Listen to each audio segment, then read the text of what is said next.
እማዬ ምን ሆንክ? ሴቷ አያቴ ስትሞት በህልሜ ያየሁ እማዬ።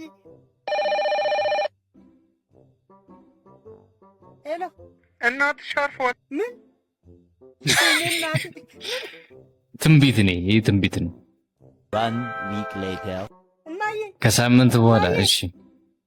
ምን ሆንክ ደግሞ? ወንዱ አያቴ ሲሞት በህልሜ ያየሁ እኮ እማዬ። አንተ ግን ባለፈው እናቴን ገፋ፣ ዛሬ ደግሞ አባቴን ልገፋው ነው። ደግሞ ወዲያው ነው የሚጠራው ስልክ። አባትሽ አርፏል፣ ቶሎ ድረሽ። ወይኔ አባቴ።